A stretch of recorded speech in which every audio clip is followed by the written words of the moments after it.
I've heard from a friend that you're very good at managing your social life from your academic life. How do you do that? How do I manage my? How do you manage my time? How do you manage your time? That's interesting. I think how I manage my time is I prioritize a lot. Like I scaffold a lot, like in my head of what is important and what is not important, basically. And I kind of try to ground it in whatever value I have or was raised in or value most. So it's like if I have some big test tomorrow in whatever, and you call me and you're like, hey, Lewis, like I need you to pick me up and the X, Y, and Z is going on, then I'll abandon that because I value. You think I'm more important than your test? I thought you were going to say the other thing. I thought you were going to be like, I have a test tomorrow. Fuck you. No, because it's like I try to ground all my actions, all my prioritizations in whatever I value. And so I think of it more as like friendship is more meaningful than doing well on an exam. So I think that's how I try. That's how I rationalize. Yeah. Kind of. So you have like a moral list. Yeah. I do it all on morality. What's at the top? The top of my moral list. Yeah, because everyone has like a different like priorities. I'm just curious to hear what yours are, because I feel like you're a very well-rounded, kid, Lewis. Thanks, You're well-rounded. The top of my list. I think the top of my list is making sure the people that I care about feel supported in whatever way they need at any time. So that is kind of what dictates all my actions. So like I said, it's that same example. Like if you need something and I have other priorities, I'll abandon them all for you, man. You know, or for anybody. Yeah. Of course. Just for you, James. Just for you. And so then kind of what falls on the list are like academics or like anything like that, because I think it's because in high school I was so hyper aware of academics. Academics would have been the top priority. Like that is all I cared about and all I wanted to do well in. Where now I'm like, what made that shift? Definitely coming to school, definitely. So it was like there were things like in my high school that I like really wanted to achieve. So it was like I really wanted to be the valedictorian of my class. And I was. And I was like, okay, now what? Like, I feel so unfulfilled. I'm like, okay, this doesn't mean anything. You know, everything I wanted was not nearly what I now think that I needed. So it's like I have now found through experiencing through so many different people that it's like the human connection that is what is so meaningful to me and what drives me to keep on going, which is what kind of why I be a doctor, because you make so many meaningful connections. So that is kind of how I got there in terms of, and also like I credit a lot of it to family. Like I have a fantastic family at home. Like my brother was just here. Like they're so awesome. Good job, Smith. The Smiths. Shout out the Smiths. I'll have them watch it later and get their shout out. And so make him skip the sperm part. Jake will like it. Yeah. My brother will like it. And so they have really raised me in a way to kind of like force me to value that, because I want to give back I want to give everything that they give me to everybody else that I care about and love. So that's what I try to do. That's nice. And I think back to the valedictorian thing, I literally just read a paper on the midlife crisis, and it was pretty much talking about like people go into midlife crisis because they're at a point in their life where death is not right on the doorstep, but you start to think about it a little more. Yeah. And people have this crisis mostly when you're living a life just to do things, like you're just to fulfill, just to get something, just to be the valedictorian, right? Or just to get this job, or like when you're just doing things to get to the next step or get somewhere, like you have no satisfaction, because once you get it, it's like, all right, what's next? And there's this really quote I like too. It's like, life's not a I don't know what the quote is, so I'm just gonna talk about it instead. Yeah. It's like life's not just a point to get A to B to C to D, like going through elementary school, middle school, high school, blah blah blah, which is put in our face. Yeah. But it's more of like a dance. Like it doesn't matter where you get in the room, you're just supposed to enjoy it. Interesting. And just see where you end up. Yeah. And that's why people, when they ask me like, what do you want to do with your life? Like I'm like, I don't know. Like I want to enjoy it. Yeah. I think John Lennon said that too. He did. Like when he was a kid, he's like, what do you want to be when you grow up? I don't know if this is a true story. There's no way fucking young John Lennon said this. It was so insightful. I've heard it. But he was like, what do you want to be when you grow up? He's like, I want to be happy. Yeah. Fuck it. He's like, and then he was like, the teacher's like, you failed the assignment. And then he said, oh, you failed life. Right. No fucking way he said that. This kid is like 8. Bullshit. Yeah. John Lennon fucking shot. That's funny.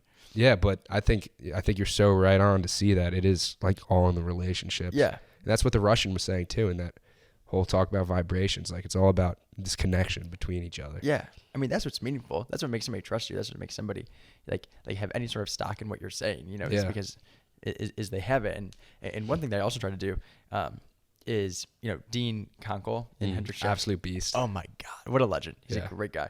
He tries to get us to talk to, his big thing is like living in the and. Like the and is a big thing. Like What does that mean? you can be happy and sad. You don't have to be like, it's not like I can be happy or sad. I can be happy and sad at the same time. I can be happy for this and I can be happy, I can be sad about that. And they don't have to be two polar opposing opposites.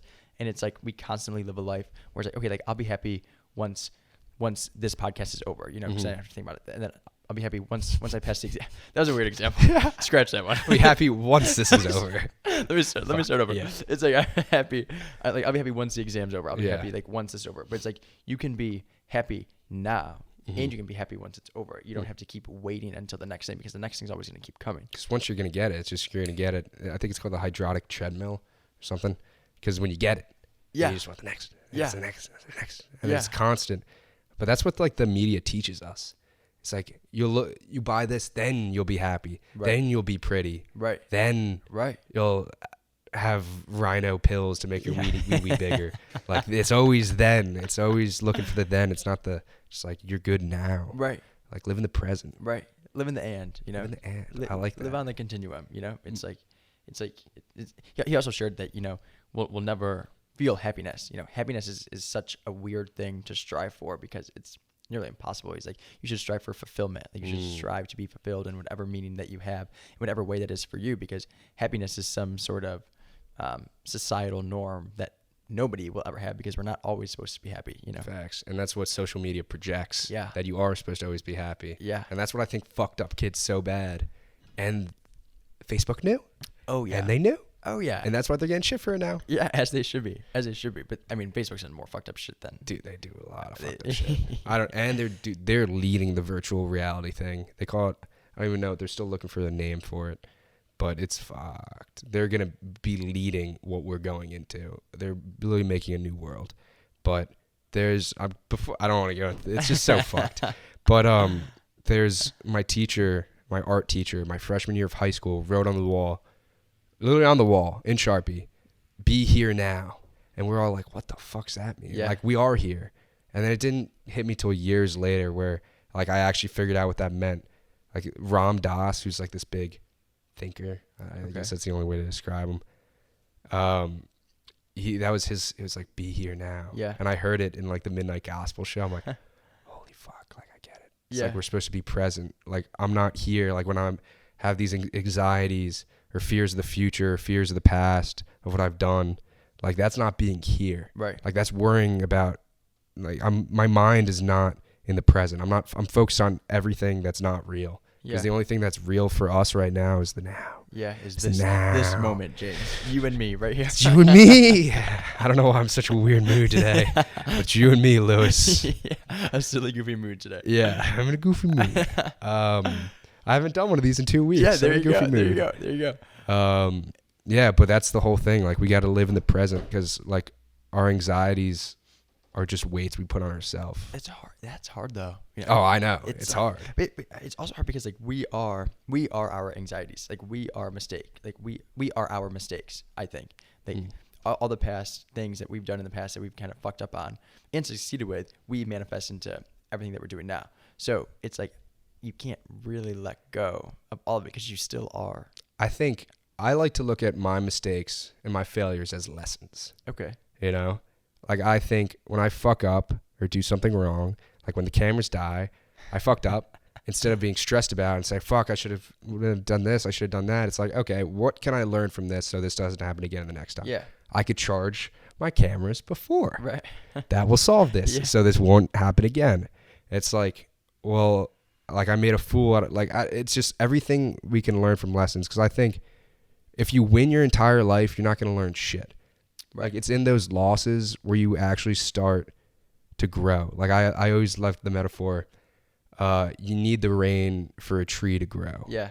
Right? You need those hard times to make you change and to evolve you to the next phase of your life. So these tragic or stupid incidents that you thought were so bad for yourself, you're like, you could either look at it like that, and it will be, because the way you focus your mind is the way you're going to see reality. It's like whatever you focus on. If you focus on the negatives, you're gonna have a negative life. Sure. If you focus on the positives, you're gonna have a positive life. So if you look at these negatives as positive, say, what can I learn from this?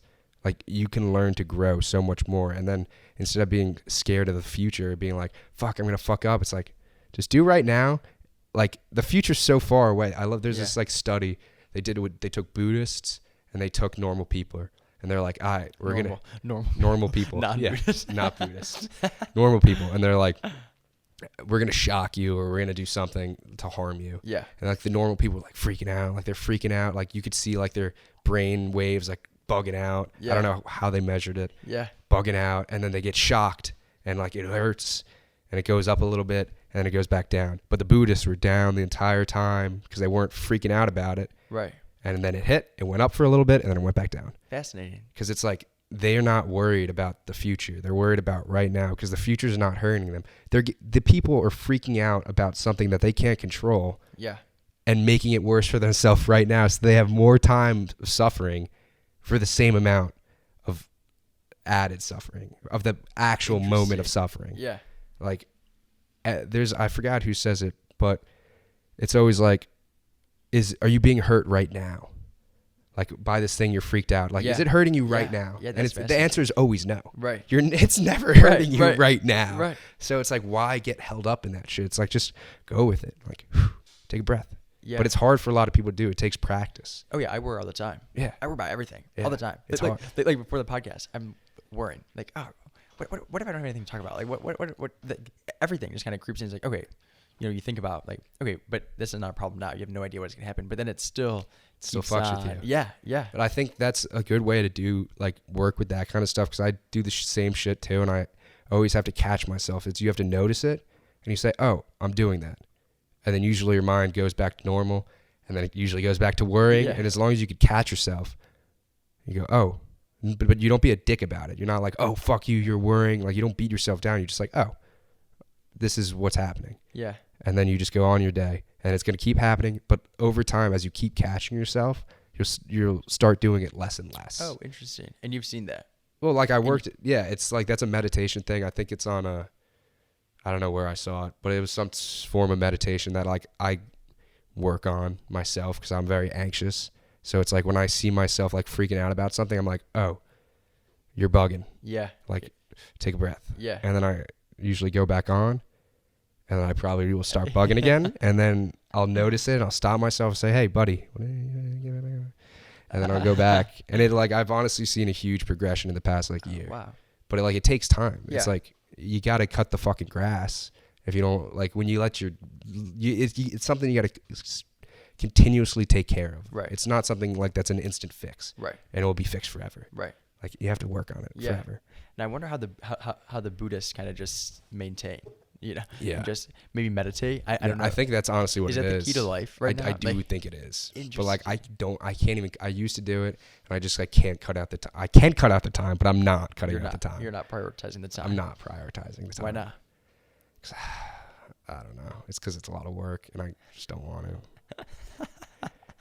Other things happen. Honestly, I'm good enough right now. I'm pretty content. I got a lot on my plate. I don't really want to do it. But I could wake up 20 minutes earlier every day. It's pretty easy. I like sleeping 10 hours a day. I know I could cut my sleep down till 8 hours and I'd be perfectly fine. Yeah. I'm like, no, I don't really want to. No, I could not. I'm terrible at waking up. It's horrible. So hard. Bad. It's so hard. But we make the best of it. Yeah, waking up at 9:10 for your 9:30 and right out the door. Fuck. Yeah. Put my head under the sink. I'm like, this is fine. I'm fine. I'm wearing a mask. I don't have to brush my teeth till I get back. That's the good thing about masks. Yeah. People don't smell your farts and you don't have to brush your teeth. It's simple. And you don't have to shave.